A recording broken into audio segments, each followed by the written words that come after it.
السلام علیکم. سلیم بخاری شو سے میں ہوں زینب جتوئی. میرے ساتھ موجود ہے سلیم بخاری صاحب. السلام علیکم. وعلیکم السلام. کیا حال ہے آپ کے؟ خیریت سے ہیں؟ آپ ٹھیک ہیں؟ ٹھیک ٹھاک. آپ کیسے ہیں؟ آج تو خوشی خوشی کی خبریں ہیں. بالکل. آج ہمارے لیے دن جو ہے وہ بہت اہم ہے کیونکہ آج قائد اعظم محمد علی جناح کا 148واں یوم ولادت ہے اور اس کو جوش و جذبے سے تمام پاکستانی منا رہے ہیں. اور جس طرح سے قائد اعظم جو ہے ہمارے لیے مشعل راہ ہیں, رول ماڈل ہیں, آج ان کے کردار پر بھی ہم پروگرام میں بات کریں گے. اور آج کا دن اس اعتبار سے بھی بہت اہم ہے کہ آج کرسمس کا دن بھی جو ہے ہماری مسیحی برادری منا رہی ہے اور اس کو بھی ہم ان کو خراج عقیدت پیش کرتے ہیں تمام کرسمس برادری کو. اور جس طرح سے پاکستان اپنی اقلیتوں کو عزت اور احترام دیتا ہے, ہم اس عزم کا اعادہ کرتے ہیں کہ آگے چل کے بھی ہم اسی طرح سے عزت اور احترام اپنی اقلیتوں کو دیتے رہیں گے. پروگرام میں آج ہم بات کریں گے عمران خان کی پی ٹی آئی قیادت کو سول نافرمانی کی تحریک جاری رکھنے کی ہدایات جاری کر دی گئی ہیں. اس پر آج پروگرام میں ہم بات کریں گے کیونکہ پی ٹی آئی مذاکرات کی بات بھی کر رہی ہے اور اب سول نافرمانی کی تحریک جاری رکھنے کے حوالے سے بھی ہدایات جاری کر دی گئی ہیں. ساتھ ہی ساتھ بات کریں گے سیکیورٹی فورسز کا جنوبی وزیرستان میں آپریشن 13 خوارج کو ہلاک کر دیا گیا ہے. اس پہ بھی پروگرام میں بات ہوگی. ایران نے حماس کے رہنما اسماعیل ہنیہ کے قتل پر اسرائیل کے خلاف جوابی کارروائی کا اندیا دے دیا ہے. اس پر بھی ہم بخاری صاحب کا تجزیہ لیں گے. بخاری, سب سے پہلے تو قائد اعظم کا برتھ ڈے ہے, اس پہ آپ تھوڑی روشنی ڈال دیں قائد اعظم کے کردار پر. دیکھیے, ان کے کردار پر تو روشنی ڈالنے کی میری حیثیت نہیں ہے, وہ تو پوری قوم جانتی ہے. وہ واحد شخص ہیں جن کی قائدانہ صلاحیتوں کے نتیجے میں ایک اسلامی ملک جو ہے وہ مارز وجود میں آیا تھا. میرے خیال سے ہم ان کا پیغام کہیں نہ کہیں تھوڑا سا یا تو بھول گئے ہیں یا ہمارے ذہنوں سے محو ہو گیا ہے. انہوں نے 2 باتیں کہی تھی جو بہت امپورٹنٹ تھی. پہلی بات انہوں نے یہ کہی تھی کہ آج کے بعد یعنی 14 اگست 1947 کے بعد کوئی پنجابی نہیں ہوگا, کوئی پٹھان نہیں ہوگا, کوئی بلوچی نہیں ہوگا, کوئی سندھی نہیں ہوگا, سب پاکستانی ہوں گے. بالکل. ہم نے اس پیغام کو کسی حد تک کھو دیا ہے. یہ وہ پیغام تھا جو قوم کی یکجہتی کے لیے ایک بنیاد فراہم کرتا ہے. اور دوسری طرف دیکھتے ہیں ہم تو انہوں نے یہ بھی کہا تھا کہ اس ملک میں جو اسلامی مملکت ہوگی اس میں جو اقلیتیں ہیں ان کو اپنے اپنے مذاہب کے مطابق اپنے مذاہب کو پریکٹس کرنے کی آزادی ہوگی مکمل. یہ پیغام مکمل طور پہ تو نہیں کھویا گیا لیکن اس کو ابھی مزید اجاگر کرنے کی ضرورت ہے. بالکل. اور چیف آف آرمی اسٹاف کہیں گئے بھی ہیں چرچ میں اور انہوں نے جا کے بھی انہیں خراج تحسین پیش کیا. میں اسی طرف آ رہا تھا. دیکھیے, یہاں پر صدر صاحب نے, وزیر اعظم صاحب نے پیغامات دیے اس موقع کے اوپر اور یقینی طور پہ انہوں نے مسیحی برادری کو یہ یقین دہانی کرائی ہے کہ آپ کے عقائد کا تحفظ کرنا, آپ کی زندگی کی سیکورٹی کی ضمانت اسٹیٹ ہوتی ہے اور ہم اس کے لیے ہمیشہ جو ہے وہ موجود رہیں گے. اور دوسری بات یہ کہ پاکستان میں آپ کو اپنے مذہبی عقائد کے مطابق اپنی رسومات کو منانا, ان کو سیلیبریٹ کرنے کی مکمل آزادی ہے. جی بالکل. میں یہاں ذکر نہیں کرنا چاہتا چونکہ موقع نہیں ہے, کیونکہ ہمارے پڑوسی ہندوستان میں جو کچھ ہوتا رہا ہے وہ آپ کے سامنے ہے. بالکل. خاص طور سے وہاں جس طریقے سے مسیحیوں کے چرچ جلائے گئے تھے, سیریز آف انسیڈنٹس جو تھے, اور کلیم کرتے ہیں کہ جی ہم بہت بڑے سیکولر ملک ہیں. بالکل. اور ہم اللہ کا شکر ادا کرتے ہیں کہ ایسا کچھ پاکستان میں اللہ نہ کرے, اور ہمیں فخر ہے کہ ہماری قوم جو ہے اپنی اقلیتوں کا اس طرح سے احترام کرتی ہے. اور جو چند واقعات ہوئے بھی ہیں اس کے اوپر پوری قوم سوگوار رہی ہے. لیکن یہ ہمارے ہاں ایک وے آف لائف نہیں ہے. ہمارے ہاں دوسرے مذاہب کی عزت اور احترام جو ہے وہ پوری طرح کیا جاتا ہے. اب آ جائے کرسمس پر, اس پر بھی تھوڑی سی بات ہو جائے. یہ ایونٹ ایسا ہے جو دنیا بھر میں منایا جاتا ہے. ہر ایک ملک کی اپنی مقامی جو ثقافتی اقدار ہیں اس کے مطابق اس میں اونچ نیچ ہو سکتی ہے, لیکن this is an event which is celebrated across the world. بالکل. خاص طور سے کرسچن دنیا میں آپ نے دیکھا ویٹیکن جو ہے وہ اس کا چونکہ ہب ہے, لہٰذا سب سے بڑی تقریب جو ہے وہ وہاں منعقد ہوتی ہے. پھر بڑے بڑے چرچز ہیں. ہمارے ہاں بھی آپ نے دیکھا پورے ملک کے اندر سب چرچز کے اندر یہ ایونٹس جو ہیں ہوئے ہیں, اور یہ اس کو کہا جاتا ہے کہ یہ کرسچن بھائیوں کی عید ہے.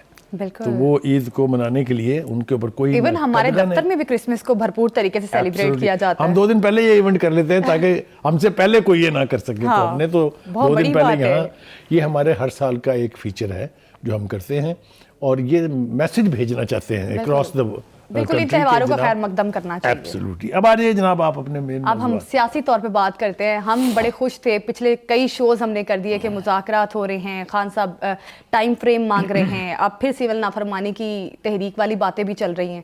تو کس طرح سے اس ماحول میں مذاکرات ہوں گے پھر؟ دیکھیے, کسی قسم کے سیاسی مذاکرات صرف اسی صورت میں کامیاب ہوتے ہیں جب دونوں اطراف سے نیت ٹھیک ہو. ایگزیکٹلی. اگر آپ کی نیت نہیں ہے, اگر آپ اس کو ایک کے بعد دوسری کنڈیشن کے ساتھ منسلک کرتے رہیں گے تو ایسے مذاکرات کا کبھی نتیجہ نہیں نکلتا ہے. بالکل. سول نافرمانی آپ نے پہلے ایک دفعہ کر کے دیکھ لی ہوئی ہے نا, 2014 کے دھرنے میں آپ نے کہا تھا سول نافرمانی یہ میں اپنا بل جلا رہا ہوں, پھر اس کے بعد کیا ہوا وہ میں اس میں جانا نہیں چاہتا ہوں. تو سول نافرمانی کی تحریک جو ہے اس کو کامیاب کرانا یا اس کو صحیح سے لانچ کرنا یہ اب ان کے بس میں نہیں ہے. اگر اس کا مطلب صرف غیر ممالک میں بسنے والے پاکستانیوں کو یہ کہنا ہے کہ آپ وہاں سے ریمیٹنسز نہ بھیجیں, تو یہ خواہش بھی مجھے پوری ہوتی دکھائی نہیں دیتی, اس لیے کہ جو لوگ مشرق وسطیٰ میں ہیں جو کہ ایک بڑی تعداد ہے, اور اسی طرح جو یورپین ملکوں میں ہیں, امریکہ میں ہیں, وہ سب اپنے اپنے گھروں کے بریڈ ارنرز ہیں. ایگزیکٹلی. اور پہلے ایک ہوتا تھا کہ جی چلیے آپ بینکوں کے تھرو نہ بھیجیں, ہنڈی کے ذریعے بھیجیں. اب ہنڈی کے ذریعے پیسہ بھیجنا آلموسٹ ناممکن ہے, اور اگر ممکن ہے بھی تو وہ زیادہ مہنگا پڑتا ہے بنسبت بینکوں کے بھیجنے کے. تو میرا نہیں خیال کہ ان کی یہ خواہش بھی پوری ہونے جا رہی ہے, لہذا اس خواہش کو ترک کر دینا چاہیے. دوسری بات یہ ہے کہ 2 بنیادی کنڈیشنز جو لگائی جا رہی ہیں اس وقت, ایک ہے کہ آپ 9 مئی اور 24 نومبر کے اوپر ایک کمیشن بنا دیں, جوڈیشل کمیشن بنا دیں, اور سب سے بڑا مطالبہ یہ ہے کہ آپ بانی کو رہا کر دیں. ویسے تو میں حیران رہ گیا ہوں, رانا ثناء اللہ صاحب نے ایک اشارہ تو آج دیا ہے کہ اگر امریکہ عافیہ صدیقی کو رہا کر دے تو ہم غور کر سکتے ہیں عمران خان کو چھوڑنے پر. لیکن اس میں ایک جو چھپی ہوئی کنٹراڈکشن ہے اس کی تھوڑی سی وضاحت ضروری ہے. پہلی بات تو یہ ہے کہ امریکہ نے ہم سے مطالبہ کیا تھا کہ شکیل آفریدی جو ہیں ان کو جو ممدوح ثابت ہوئے تھے, جنہوں نے تعاون کیا تھا اسامہ بن لادن کی ہلاکت میں, اگر آپ کو یاد ہو, بالکل, تو ہم نے اس وقت بھی ان کو لال جھنڈی دکھا دی تھی کہ یہ ممکن نہیں ہے, اس لیے کہ وہ اسے پاکستانی قوانین کے مطابق جو ہے وہ ہم نے کیوں کہا تھا, اس لیے کہ اس سے پہلے ہم نے ان سے کہا تھا کہ عافیہ صدیقی چھوڑ دیں, تو انہوں نے کہا کہ نہیں جناب اس کو تو امریکی قوانین کے تحت سزا ہوئی ہے, وہ ہم کیسے چھوڑ سکتے ہیں. حالانکہ ایک بنیادی فرق اس میں یہ ہے کہ شکیل آفریدی امریکن نیشنل نہیں ہے, نہ ہی عمران خان صاحب نیشنل امریکن نیشنل ہیں. تو عافیہ صدیقی بھی تو امریکی نیشنل نہیں ہے نا. تو کہنے کا مطلب یہ ہے کہ ایک سا معیار ہونا چاہیے ویسے تو بات چیت کرتے ہوئے یا مطالبے کرتے ہوئے, لیکن چونکہ امریکہ عافیہ صدیقی کو چھوڑنے پر آمادہ نہیں ہے, لہذا ہم پر کوئی مورل اور کوئی پریشر نہیں ہے کہ ہم ضرور. اچھا بخاری صاحب, جس طرح سے آپ کہہ رہے ہیں کہ کنڈیشنز کے ساتھ مذاکرات نہیں ہوتے, گورنمنٹ نے بھی تو پی ٹی آئی سے چارٹر آف ڈیمانڈ مانگا ہے, اب آپ کے نزدیک پی ٹی آئی کا چارٹر آف ڈیمانڈ کیا ہونا چاہیے پھر مذاکرات کے؟ دیکھیے چارٹر آف ڈیمانڈ یہ ہے کہ آپ جو 2 پارٹیوں کے بیچ ٹینشن ہے اس کو ختم کریں, جو توڑ پھوڑ کی سیاست ہے اس کو چھوڑیں, جو پارلیمنٹ ہے اس کو ہب بنائیں, اس کے بیچ رہ کے سارے مسائل حل کرائیں, چاہے وہ نئے الیکشن کرانا ہے, چاہے وہ ایک دوسرے کے خلاف مقدمات کو ختم کرنا ہے. یہ جو چیزیں ہیں نا, جو مقدمات چل رہے ہیں جس پر سزائیں ہو چکی ہوئی ہیں, یہ عدالتوں میں ہے, اور یہاں سے ریلیف بھی عدالتوں نے دینا ہے, یہ حکومت کے بس کی بات نہیں ہے. یہ بات رانا ثناء اللہ سمیت تمام لوگ, لیکن پارلیمنٹ میں تو تب لوگ بیٹھے نا جب آپ کی اپوزیشن ہی جیلوں میں ہے, تو کون بیٹھے گا؟ دیکھیے اپوزیشن ساری جیلوں میں ہے, آپ نے ایک شخص یا اس کے چند حواریوں کے حوالے سے کہا پوری اپوزیشن جیلوں میں بیٹھی ہوئی ہے. مین کردار اپوزیشن کے نہیں, ایسا نہیں ہے نا بالکل بھی, اس لیے کہ 83 MNA ہیں ان کے, ذرا مجھے گن کے بتائیں جلدی سے کتنے ہیں جیلوں میں. اسی طرح کے 100 سے زیادہ ان کے MPAs ہیں. کہنے کا مطلب یہ ہے کہ آپ اتنی اسٹرانگ اپوزیشن کے ساتھ اگر پارلیمنٹ میں اپنی آواز اٹھاتے تو اب تک کئی پازیٹیو نتیجے نکل چکے ہوتے. لیکن کبھی آپ نے کہا ہم بات کریں گے جن کے پاس اختیار ہے, کبھی آپ نے کہا ہم بات کریں گے ملٹری اسٹیبلشمنٹ کے ساتھ, کبھی آپ نے کہا ان کے پاس تو کوئی اختیار ہی نہیں ہے, تو بے چجے لوگ ہیں, ان سے ہم کیا بات کریں. ڈینائل موڈ میں رہے نا 2 سال تک, اسی لیے تو مذاکرات شروع نہیں ہو سکے. اب جب مذاکرات شروع ہو گئے ہیں تو اس کو آپ 170 جس کو پنجابی میں کہتے ہیں, ان مطالبات کے ساتھ یا ان کنڈیشن کے ساتھ اگر آگے بڑھنا چاہیں گے تو یہ بات آگے نہیں بڑھے گی. مختلف لوگ جو ہیں مختلف قسم کی باتیں کر رہے ہیں. ٹھیک, آپ دیکھیے یہ کل بھی ہم نے اس کے اوپر بات کی تھی, آج ہم پھر دوبارہ کرنا چاہ رہے ہیں. کمیٹی کو بااختیار بنائیں. اگر کمیٹی بااختیار نہیں ہے تو مجھے بتائیں کون سے مذاکرات ہوں گے. دوسری بات یہ ہے کہ اپنے سپوکسمن کی تعداد یا کم کریں یا ان سب کو کہیں کہ ایک لائن ٹو کریں. اب بانی پی ٹی آئی نے عالمی امور پر بات کرنے کے لیے 3 لوگوں کو مختص تو کر دی ہے انہوں نے, بیرسٹر گوہر, سلمان اکرم راجہ. یہ مختص تو لوگ پہلے بھی ہوتے رہے ہیں نا, کمیٹیاں پہلے بھی بنتی رہی ہیں, پر اس کا نتیجہ بھی آپ کے ذہن میں ہونا چاہیے. کمیٹی تو نیب کی ریفارمز کے لیے بھی بنی تھی, کمیٹی تو اپوزیشن کے ساتھ حکومت کے ساتھ بات چیت کرنے کے لیے پوری اپوزیشن کی بھی بنی تھی. اچکزئی اور اختر مینگل صاحب, کیا ہوا پھر ان کمیٹیوں کا؟ میں نے تو نہیں توڑی نا وہ. تو اگر آپ کی نیت ٹھیک نہیں ہے تو آپ جتنی مرضی کمیٹیاں بناتے جائیں اس کا کوئی نتیجہ نکلنے نہیں جا رہا ہے. ایک بات تو یہ ہے. دوسری بات یہ ہے جو میں سپوکس پرسن کی بات کر رہا تھا, وکلاء کے جو سپوکس پرسنز ہیں وہ کچھ اور کہہ رہے ہیں, جو بی بی کے سپوکس پرسن ہیں وہ کچھ اور کہہ رہے ہیں, جو باجیوں کے سپوکس پرسن ہیں وہ کچھ اور کہہ رہے ہیں, جو کمیٹی ہے وہ کچھ اور کہہ رہی ہے, جو وہ انفارمیشن کے سیکٹری ہیں وہ کچھ اور کہہ رہے ہیں.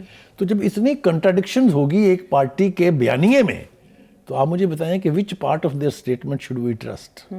اچھا بخاری صاحب, یہ آپ جس طرح سے بتا بھی رہے ہیں, جو حالات چل رہے ہیں, جو سرکمسٹانسز بن رہے ہیں, ایک طرف انٹرنیشنل اسٹیٹمنٹس بھی آ رہی ہیں, اب اگر ماحول دیکھا جائے تو مذاکرات کے لیے اس طرح سے سازگار نہیں. جس طرح سے 24 نومبر کی اگر ہم بات کریں تب بھی مذاکرات کے لیے گورنمنٹ بانی پی ٹی آئی کے پاس گئی تھی, لیکن مذاکرات نہیں ہوئے کامیاب. اب دونوں ایک دم سے مذاکرات شروع ہو گئے. ہم نے دیکھا کہ شہباز شریف صاحب کی باڈی لینگویج فرق ہے اس میں بھی, کہ وہ کافی دھیمے لہجے میں, ہم نے کل کی پریس کانفرنس کی بھی اب بات کر رہے تھے کہ یہ اتنے کافی زیادہ سافٹ لگ رہا تھا ان کا خطاب. اب بخاری صاحب کیا لگ رہا ہے, اچانک سے گورنمنٹ کو کیا آن پڑی کہ مذاکرات کی طرف چلے گئے؟ کیا ان کو پتہ ہے کہ اسٹریٹ پاور جو ہے وہ کہیں نہ کہیں پی ٹی آئی کی ہے, اس کو انڈرمائن نہیں کیا جا سکتا, اور یا پی ٹی آئی کو یہ پتہ چل گیا کہ اسٹیبلشمنٹ کو بھی انڈرمائن نہیں کیا جا سکتا, اسٹیٹ کی پاور کو بھی انڈرمائن نہیں کیا جا سکتا. دونوں میں بولوں گا وہیں سے جہاں سے آپ مجھے ٹالنا چاہ رہی ہیں. جی, پہلی بات تو یہ ہے کہ پی ٹی آئی کے اسپوکس مین کی طرح سے مجھے آپ کی بھی سمجھ میں نہیں آتی. کبھی آپ کچھ کہتی ہیں, کبھی آپ کچھ کہتی ہیں. ایک تو یہ کہ ہمیں بیانیہ ایک بنائے رکھنا چاہیے. دوسری بات یہ ہے کہ دیکھیں, میں کیوں کہہ رہا ہوں یہ, آپ نے کہا کہ دیکھیں حکومت کو کیا پڑ گئی مذاکرات کرنے کی. غلط کہا آپ نے. حکومت تو پچھلے 2 سال سے ترلے کر رہی تھی پی ٹی آئی کے کہ آئے ہم سے بات کریں بیٹھ کے. کیا یہ سچ ہے یا نہیں ہے؟ بالکل درست ہے, بالکل درست ہے. نہیں, میں کہہ رہی ہوں اچانک سے کیا ہوا. انہیں نہیں اچانک سے ہوا, اچانک سے پی ٹی آئی کو ہوا ہے. صحیح بات کہیں نا, ڈونٹ سے کہ آدھا گلاس خالی ہے, بالکل آدھا بھرا ہوا بھی تو ہے نا. ہاں, پی ٹی آئی کو ادراک ہو گیا کہ اسٹیٹ پاور یہ کہیں نا, اب پی ٹی آئی کو یہ اعتراف ہو گیا ہے کہ اسٹیٹ کی ریٹ کو چیلنج نہیں کر سکتے آپ. یہ ہے صحیح بیانیہ. ٹھیک ہے, اس سے ہوگا کیا؟ ہونا یہ ہے کہ حکومت نے گیو ان کرنا ہے. حکومت مراعات دے گی نا جو بھی دینا چاہتی ہے, جو بھی اس کے بس میں ہے. ریسیونگ اینڈ کے اوپر پی ٹی آئی ہے. لہذا پی ٹی آئی آنکھیں دکھا کے ڈرا کے کچھ نہیں کرا سکتی. یہ میں آپ کو یقین سے بتا رہا ہوں, کیونکہ جب وہ یہ کہتے ہیں نا کہ جی یہ تو کچھ نہیں ہے, ان کے پیچھے بیٹھے ہیں وہ لوگ, اشارہ ملٹری اسٹیبلشمنٹ کی طرف ہوتا ہے نا, تو وہ تو پھر بیٹھے ہیں, تو وہ آپ کے ڈرانے سے ڈر جائیں گے. ابھی تک تو نہیں ڈرے وہ. تو ایک تو یہ بات بالکل واضح ہونی چاہیے کہ جب آپ مذاکرات کے لیے بیٹھتے ہیں تو it's a process of give and take. آپ کو اپنی پوزیشن چھوڑنی پڑتی ہے, حکومت کو اپنی پوزیشن چھوڑنی پڑتی ہے. لیکن اگر آپ ڈرانے کا عمل جو ہے یہ ساتھ ساتھ ہے, سول نافرمانی تو ہوگی, کر لو جی, پھر وہ حکومتی پارٹی یہی کہے گی کہ پہلے پھر وہ ٹرائی کر لو تسی.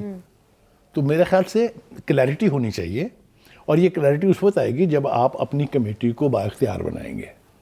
وہ جب حکومت کے سامنے بیٹھ کے نیگوشیٹ کریں گے تب انہیں پتہ ہونا چاہیے کہ ہم کہاں تک جا سکتے ہیں. اگر انہوں نے ہر ایک جملے کو لے کے واپس اڈیالہ جیل جانا ہے تو یہ مذاکرات کامیاب نہیں ہوں گے. یہ میں آپ کو بتا رہا ہوں. بانی پی ٹی آئی کو چاہیے کہ وہ مینڈیٹ دے دے ان کو کہ آپ یہاں گیو ان کر سکتے ہیں, یہاں آپ نے گیو ان نہیں کرنا, پھر مذاکرات آگے بڑھیں گے نا. لیکن اگر انہوں نے ہر جملے کے بعد پیچھے جانا ہے تو پھر یہ پروسیس چلتا رہے گا, کئی سال تک چلتا رہے گا. کنڈیشنز تو دے دی ہیں نا بانی پی ٹی آئی نے. دیکھیے وہ کنڈیشن ڈویبل نہیں ہے, یہی تو میں کہہ رہا ہوں. ان کی رہائی عدالتوں سے ہونی ہے, لہذا حکومت سے مانگنا بے معنی ہے. سول نافرمانی آپ نے کرنی ہے, کر کے دیکھ لیجئے.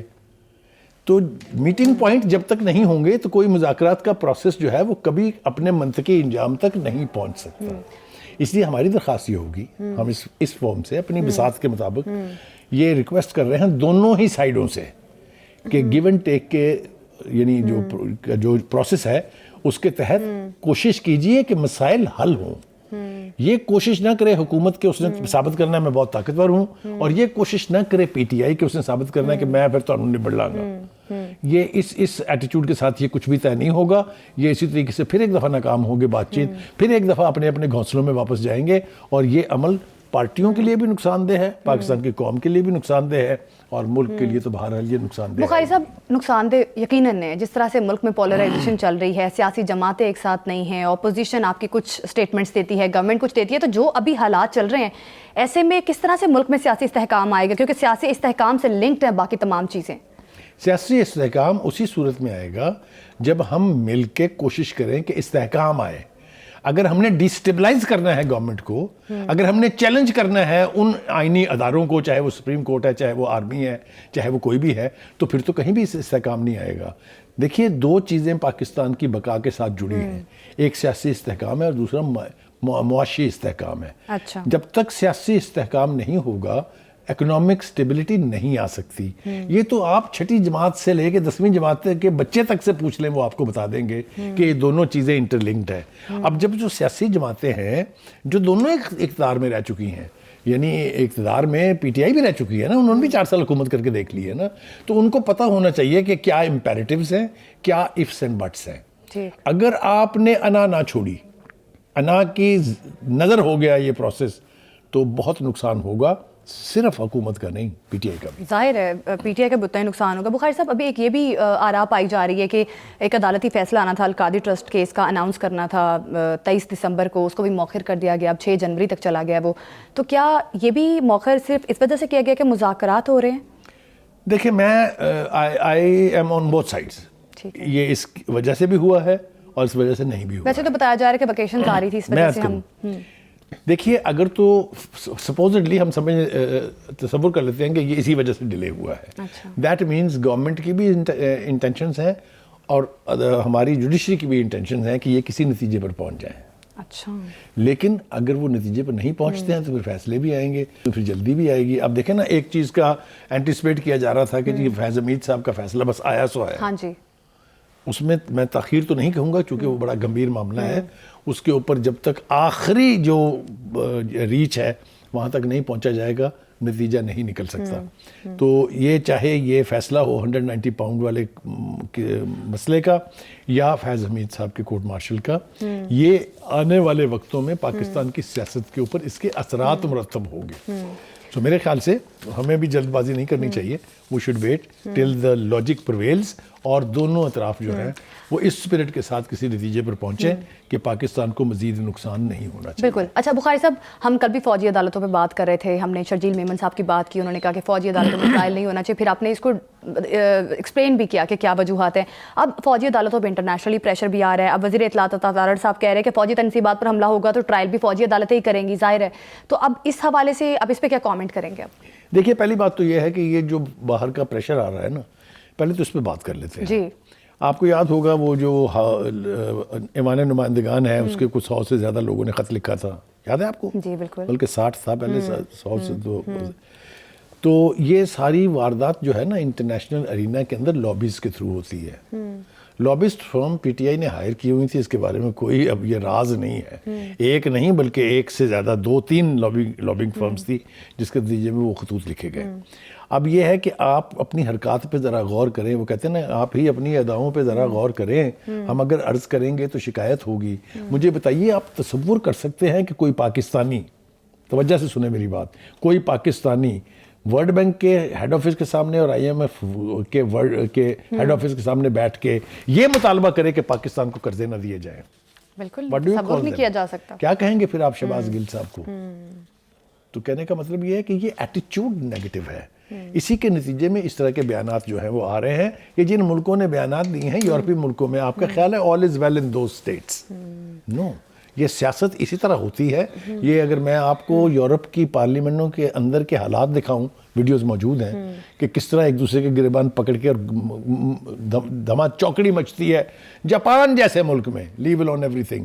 تو یہ سب کچھ ہوتا رہتا ہے, یہ پریشرز بھی آتے رہتے ہیں. جیسا میں نے کہا کہ شکیل افریدی بخاری صاحب, پی ٹی آئی تو بیرونی سپورٹ جو ہے اس کے لیے بڑی پرامید نظر آ رہی ہے کہ ڈونلڈ ٹرمپ صاحب اب جنوری میں ظاہر آئیں گے تو وہ ان کے لیے کچھ نہ کچھ بہتری کی امیدیں لگا کے بیٹھی ہے. کیونکہ الیکشن ڈونلڈ ٹرمپ نے الیکشن ہی اس پر لڑا تھا کہ میں اگر جیت گیا تو عمران خان کو چھڑاؤں گا.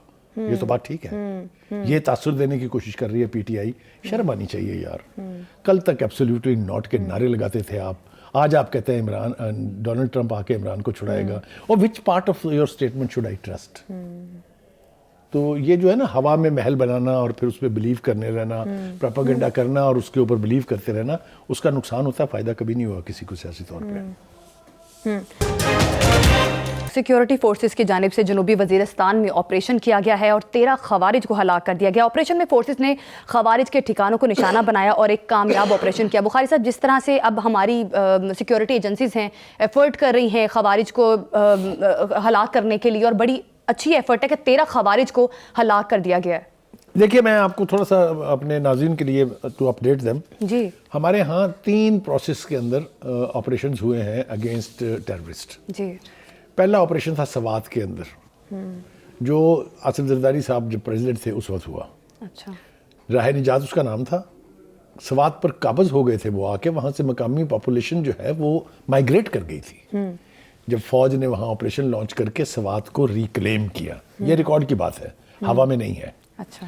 اس کے بعد ہم نے کیا دوسرا آپریشن جب بہت زیادہ واقعات بڑھ گئے کہ نہ کوئی مسجد محفوظ تھی، نہ کوئی امام بارگاہ محفوظ تھی، نہ کوئی مدرسہ محفوظ تھا. آپ کو یاد ہونا چاہیے that was operation Zarb Azb.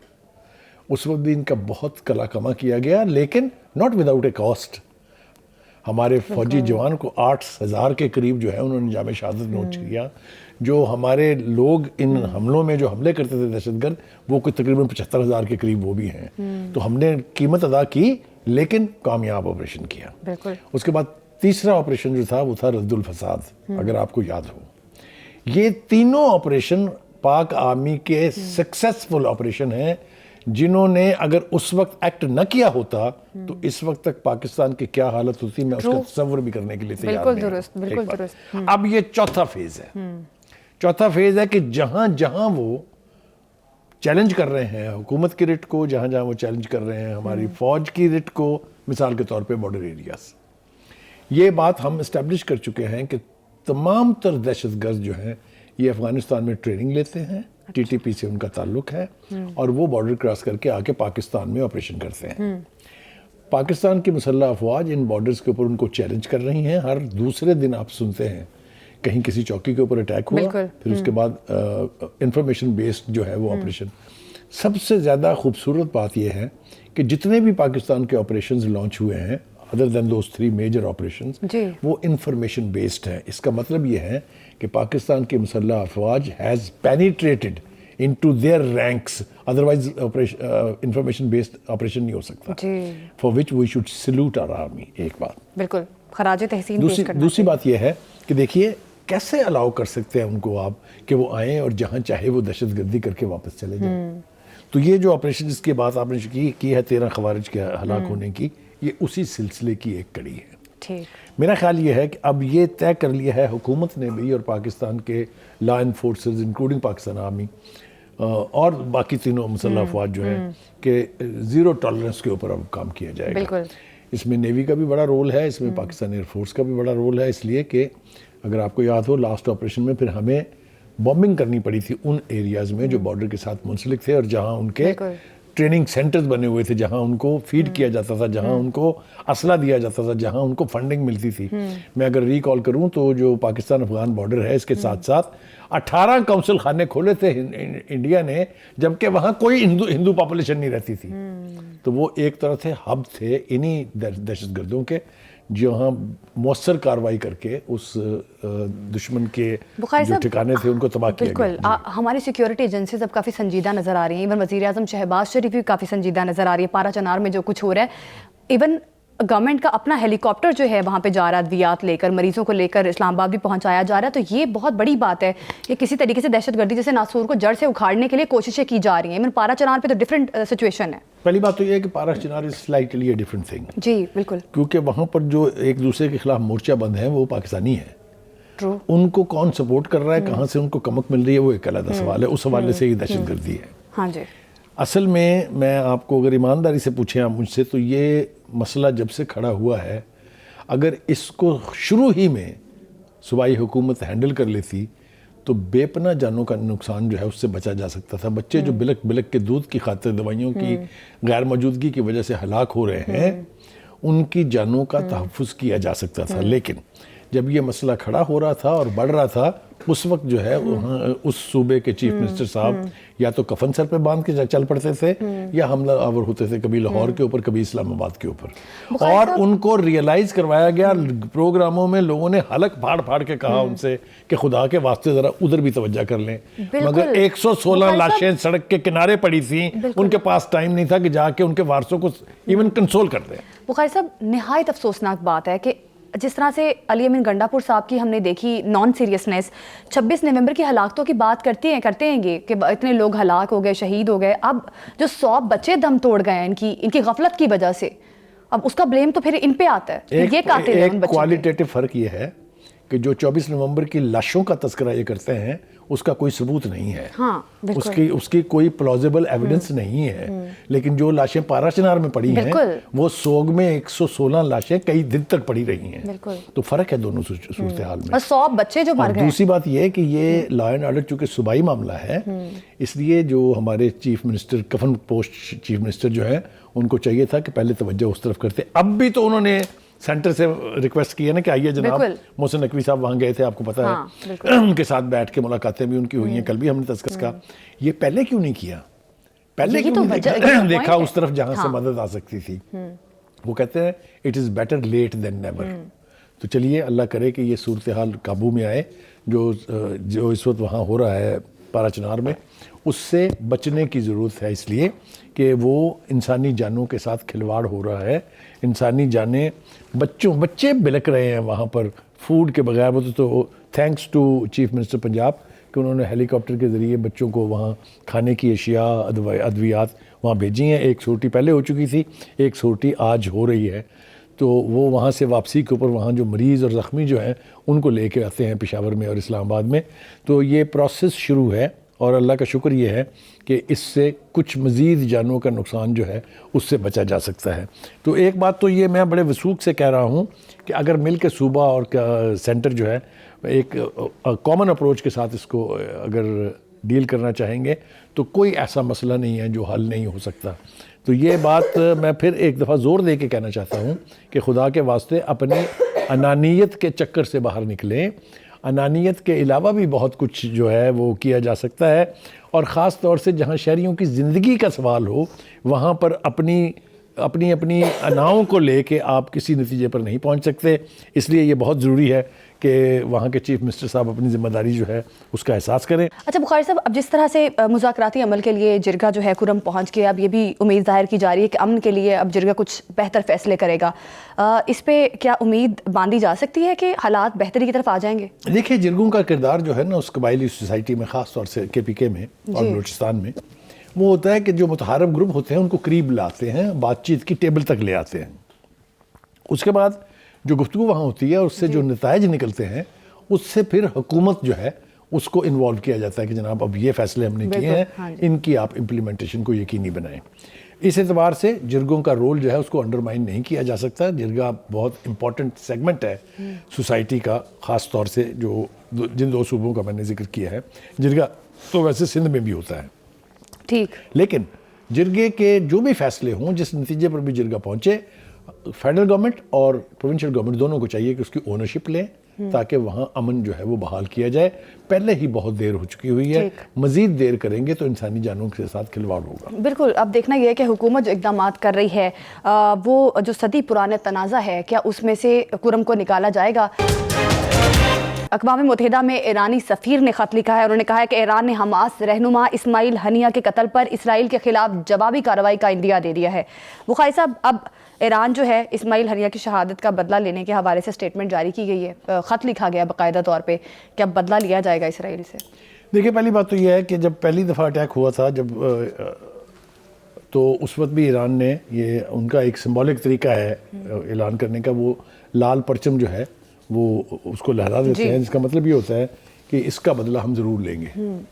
پہلے بھی ایران ثابت کر چکا ہے، جو متھ تھی ان کی آئرن ڈوم کی، اس کا کیا حشر ہوا جب ایرانی میزائل اور ایرانی ڈرونز جو ہیں وہ دھڑا دھڑ تل ابیب کے مختلف علاقوں میں گر رہے تھے۔ اور اب پھر یہ میں سمجھتا ہوں کہ چونکہ اسرائیل کیا ظلم، اس کی اسٹیٹ ٹیررزم، اس کی دہشت گردی، اس کی جینوسائیڈ کی روش نئی یعنی حدوں کو چھو رہی ہے تو کسی نہ کسی کو تو اس کو چیلنج کرنا ہے. میں سمجھتا ہوں کہ جو خط لکھا گیا ہے یہ بنیادی طور پر ایک وارننگ ہے. یقینی طور پہ اس کا اسرائیل پر کوئی اثر نہیں ہونے جانا, کیونکہ نیتن یاہو جیسا ڈھیٹ کمینہ آدمی جو ہے وہ اس کے اوپر ان خطوط سے کوئی اثر نہیں ہوتا unless you teach him a lesson. جب لبنان کی طرف سے گرنے والا ڈرون جو ہے اس کے گھر پہ گرا تھا تو ان کی بہادری اور جمع مردی کا عالم یہ تھا کہ تب سے وہ زمین بوس ہوئے, یعنی زمین پوش ہوئے میں چھپے ہوئے ہیں انڈر گراؤنڈ رہائش کے اندر. ٹھیک ہے جی. تو کہنے کا مطلب یہ ہے کہ وہ بہادری ہم جانتے ہیں کتنے بہادر ہیں. ان کے پیچھے سے اگر آپ امریکہ اور یورپین جو بلائنڈ سپورٹ ہے اس کو ہٹا کے دیکھیں کتنے دن سروائیو کر سکتے ہیں نیتن یاہو صاحب. اچھا بخاری صاحب, پہلے تو اسرائیل یہ ذمہ داری بھی قبول نہیں کر رہا تھا. اب جس طرح سے اسرائیلی وزیر دفاع نے کہا ہے کہ ہم نے اسماعیل ہنیہ کے قتل کا باضابطہ اعتراف کر لیا گیا ہے. دیکھیے اسی طرح کی غلطیاں ہوتی ہیں جو پھر کسی بہت بڑے سانحے کا موجب بنتی ہیں. اب ان کی طرف سے اونرشپ لے لینا, ان کا خیال یہ ہے کہ انہیں کوئی پوچھنے والا نہیں ہے, انہوں نے اپنے ہدف جو ہے وہ حاصل کر لیے ہیں, لہٰذا جو مرضی کہہ دو. یہ انہوں نے کہہ تو دیا ہے, لیکن فوری طور پہ آپ نے دیکھا کہ ایران نے ریئیکٹ کیا اس کے اوپر کہ ابھی ہمارا رائٹ آف ریونج جو ہے وہ باقی ہے اور وہ ہم پورا کریں گے. ایک دوسری طرف آپ دیکھیں کہ جو حوثیز ہیں جن کو ایران سپورٹ کرتا ہے, کوئی جو ڈھکی چھپی بات نہیں ہے, انہوں نے بھی ناک میں دم کر رکھا ہے, نہ صرف اسرائیل کے بلکہ وہ تمام قوتیں جن میں امریکہ برطانیہ شامل ہے, جن کے بحری جہاز جو ہیں, نیوی کے جہاز جو ہیں, وارشپ, وہ اس ریجن کے اندر پارک ہوئے ہیں. ان کو آئے دن چیلنج کرتے ہیں وہ حوثیز, کبھی ڈرون کے ذریعے, کبھی میزائل کے ذریعے. اور اب صورتحال اور تھوڑی سی گمبھیر ہو گئی ہے کیونکہ انہوں نے اب اسرائیل کے شہروں پر, اور یہ دوسری کوشش انہوں نے کی ہے اس طرح سے شہر کو ٹارگٹ. تو پریشر تو ہے. نیتن یاہو صاحب یہ نہیں کہہ سکتے کہ جی ہم نے ریزسٹنس موومنٹ کو سرے سے مٹا دیا ہے. تھوڑا سا اس میں آپ یہ کہہ سکتے ہیں کہ تھوڑی سی کمی ضرور آئی ہوگی, اس کی وجہ یہ ہے کہ جو لیڈرشپ تھی وہ چاہے حماس کی تھی چاہے وہ حزب اللہ کی تھی, ان کو چونکہ شہید کر دیا گیا ہے. ابھی جس طرح سے ہم نے دیکھا کہ حماس اور حزب اللہ کو جس طرح سے ٹارگٹ کرتا ہے اسرائیل, اور کہیں نہ کہیں نیوٹرلائز, اس طرح سے پاورفل نہیں رہی حماس اور حزب اللہ. اسرائیل نے جس طرح سے انہیں ٹارگٹ کیا, اب لگتا ہے کہ حوثیوں کو بھی نیوٹرلائز کر دے گا اسرائیل. دیکھیے گزارش یہ ہے کہ اس کو آپ یہ نہیں کہہ سکتے کہ نیوٹرلائز کر دیا انہوں نے, اس کو آپ کہہ سکتے ہیں کہ یہ ٹیمپریریلی ایک پاز ہے. بیکاز ایسی قوتیں جو ہوتی ہیں, جو ایسی موومنٹس ہوتی ہیں, ان کو پھر ری گروپ کرنا ہوتا ہے, ان کو پھر اسٹرینتھن کرنا ہوتا ہے تاکہ سیکنڈ فیز آف موومنٹ جو ہے وہ لانچ کیا جا سکے. تو یہ جو تھوڑا سا وقفہ ہے اس کو میں یہ سمجھوں گا کہ حماس اور حزب اللہ خاص طور سے, اور حوثیز اینڈ آلسو ایران, یہ جو ہیں یہ پلاننگ کر رہے ہیں, یہ جو ہیں یہ اپنی اسٹریٹجیز جو ہیں ان کو اسٹرینتھن کر رہے ہیں. اسرائیل کو قیمت تو چکانی پڑے گی, اتنی انسانی جانیں تو اللہ تعالیٰ نے بھی تو کوئی انصاف کرنا ہے کہ نہیں کرنا ہے. بخاری صاحب, جس طرح سے حوثیز ایران کو سپورٹ کرتے ہیں, اگر اسرائیل نے حوثیوں کے ساتھ بھی ایک جنگ شروع کر دی تو کیا لگتا ہے پھر کس طرح سے حالات بنتے ہوئے نظر آ رہے ہیں؟ آپ کا غالباً اشارہ نیتن یاہو کے اس سٹیٹمنٹ کی طرف ہے جس میں اس نے کہا ہے کہ میں نے تمام اپنی فوجوں کو حکم دے دیا ہے کہ وہ حوثیوں کے فوجی سٹرکچر کو تباہ کر دیں. اگر یہ اتنا آسان ہوتا تو اب تک کر چکے ہوتے نا. وہ آپ دیکھیں نا, سال سے زیادہ ہو گیا نا اس جنگ کو جاری, اور حوثیوں نے چیلنج کرنا بھی جب سے شروع کیا اس کو بھی سال ہونے والا ہے. تو یہ اتنا آسان تو نہیں ہے, لیکن ایک بات طے ہے, حوثیز بھی ول نیور گیو ان. آپ ان کو مار سکتے ہیں جان سے, آپ ان کا انفراسٹرکچر تباہ کر سکتے ہیں, لیکن اس سوچ کو ختم نہیں کر سکتے.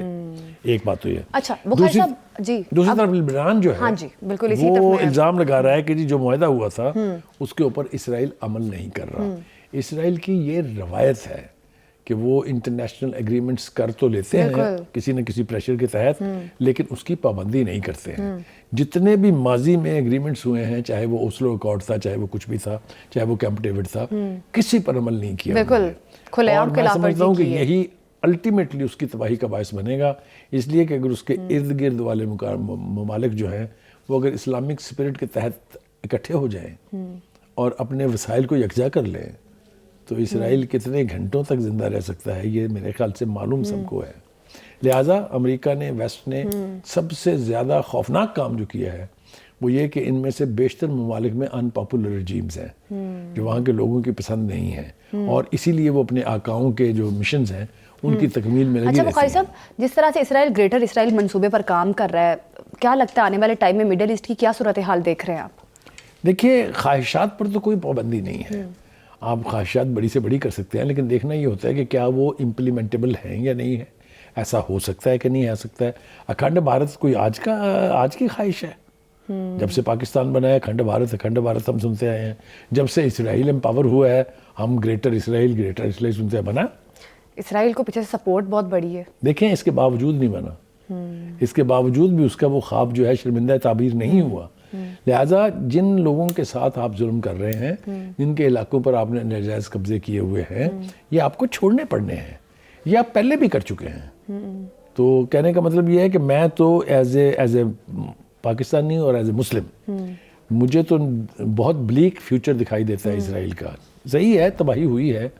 آپ یہ دیکھیں کہ بہت ساری مثالیں میں آپ کو دے سکتا ہوں جہاں پر وقتی طور کے اوپر کسی دشمن کو فتح ہو جاتی ہے، لیکن الٹیمیٹلی پھر اس کا حساب دینا پڑتا ہے. جن فلسطینیوں کا خون بہایا گیا ہے، جن 1 لاکھ 1.5 لاکھ کے قریب لوگوں کو معذور کیا گیا ہے، وہ اوپر جو ذات بیٹھی ہوئی ہے وہ دیکھتی بھی ہے اور پھر اس کے اپنے سسٹمز ہیں. بخاری صاحب، اب اسرائیل نے جس طرح سے لبنان کے ساتھ معاہدہ بھی اب بتا بھی رہے تھے کہ معاہدہ کیا اور پھر جنگ بندی کے اس معاہدے کی خلاف ورزی کی، اب عالمی طور پہ کوئی ری ایکشن یا کوئی ایکشن لیا جائے گا اسرائیل کے خلاف، نیتن یاہو صاحب کے خلاف؟ دیکھیے میں نے پہلے بھی کہا کہ مجھے یوں لگتا ہے جیسے دیر از اے ٹیمپریری پاز، ایک وقفہ ہے. اس وقفے کے بعد کیا ہوگا یہ تو ہم آنے والے دنوں میں خود دیکھیں گے بھی، ایکسپیرینس بھی کریں گے. لیکن بہت ساری الائیڈ ایکٹیویٹیز ایسی ہو رہی ہیں اس ریجن میں. مثال کے طور پہ سیریا کا دیکھ لیں کیا ہوا ہے. سیریا میں new realities are taking place. ایک عجیب و غریب قسم کا سیٹ اپ ہے وہاں. جو سب سے زیادہ سٹرونگ ہب تھی ریزسٹنس کی اگینسٹ اسرائیل، اس کو نیوٹرلائز کیا ہے نا. یہ آپ کے سامنے ہے سب کچھ. اب یہ کامیاب ہوتے ہیں وہاں پر جن کو کل تک ہم باغی کہتے تھے، آج وہ شام کے رولرز ہیں. کیا وہ سسٹین کر پائیں گے؟ کیا وہ ایک ایسا معاشرہ تشکیل دینے میں کامیاب ہو جائیں گے جہاں مسلمانوں کی نسل کشی نہ ہو سکے، جہاں مسلمانوں کی زندگیوں کے ساتھ کھلواڑ نہ ہو سکے؟ یہ میرا خیال ہے آنے والے وقت کے لیے ہمیں چھوڑ دینا چاہیے. لیکن جیسا میں نے پہلے کہا، اسرائیل از ٹیسٹنگ اٹ. اسرائیل کے شہروں پر جو حملے ہو رہے ہیں، جیسا میں نے کہا حوثیوں کے ڈرونز آ رہے ہیں، بین البر اعظمی میزائل استعمال ہو رہے ہیں، بیلسٹک میزائل جس کو ہم کہتے ہیں عام زبان میں. تو دیکھتے ہیں. وہ کہتا ہے کہ اللہ تعالیٰ بھی کہتا ہے کہ there always is a time for something to happen. بالکل. When will that happen? We have to wait and see. جی بالکل. اسرائیل پر جنگ بندی کی شرائط پر عمل درآمد کے لیے دباؤ ڈالا جائے گا. لبنانی وزیر اعظم کی جانب سے بھی یہ کہا جا رہا ہے اسرائیل نے جس طرح سے معاہدے کی خلاف ورزی کی ہے اس پہ بھی کافی زیادہ سخت ری ایکشن جو ہے وہ سامنے آ رہا ہے. پروگرام سے ابھی دیجیے ہمیں اجازت. کل پھر ملاقات ہوگی. اللہ حافظ.